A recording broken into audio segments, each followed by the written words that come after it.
আমাদের হটলাইন আছে, এই যে আমাদের নাম্বার 16135। কি উদ্যোগ নিয়েছেন আসলে?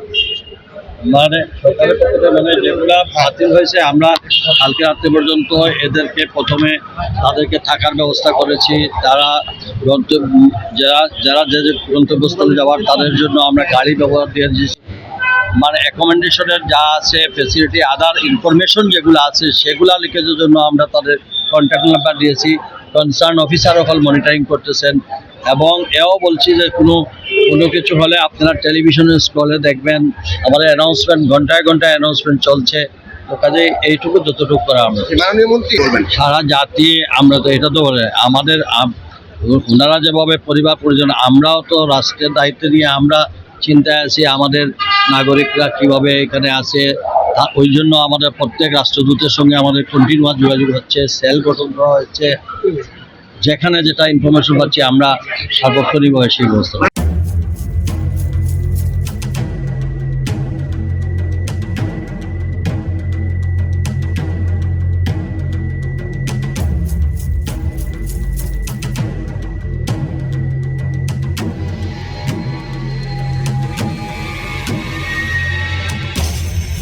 আমাদের হটলাইন আছে, এই যে আমাদের নাম্বার 16135 হটলাইন।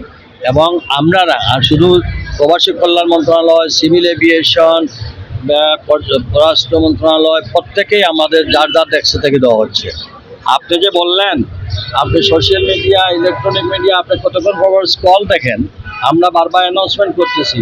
এরপরে যদি কেউ বলে যে আমি শুনছি না, এটা তো ডুবে, তারপরে যদি কিছু থাকে দয়া করে আপনিও দেশের নাগরিক হিসাবে কাইন্ডলি আমাদেরকে ইনফর্ম করে দিয়ে। বলতে চাচ্ছি যে আমাদের প্রত্যেকটা ফ্লাইট যেটা চালু হবে, যেটা রিয়াদ বা অন্য জায়গায় বলছে চালু হলে পরে আমরা আমাদের প্যাসেঞ্জারদেরকে যেভাবে স্মুথলি যাওয়া যায় সেই হ্যান্ডেলিংয়ের জন্য সিভিল এভিয়েশন, তারপরে প্রবাসী কল্যাণ মন্ত্রণালয় সবাই আমরা কাজ করতেছি। এখন পর্যন্ত একদম ক্লিয়ারলি, যেমন আজকে সকালে মস্কোর ফ্লাইটটা চালু হয়ে অলরেডি প্যাসেঞ্জার চলে গেছে। কালকে রাত্রে 53 জন আটকা পড়েছিল, সেই 53 জনে আমরা হোটেলে নিয়ে রাখছি। সকালে উঠে এসে তারা ফ্লাইট অলরেডি চলে গেছে। যেসব রুটে ফ্লাইট চালু হবে এদেরকে কীভাবে স্মুথলি পাঠানো যায় এবং যাবে, সেটার জন্য আমাদের বিমান কর্তৃপক্ষ, সিভিল এভিয়েশন এরা এখানে কাজ করছে। আর এরপরে আমরা আপডেটগুলো টেলিভিশনের স্ক্রলে দিচ্ছি, আমরা বিভিন্ন সোশ্যাল মিডিয়ার মাধ্যমে দিচ্ছি, আমরা বিভিন্ন হটলাইন খুলেছি। তারপরে যে যেখান থেকে আপনাদের মাধ্যমেও আমরা যেসব ইনফরমেশন পাচ্ছি সেটা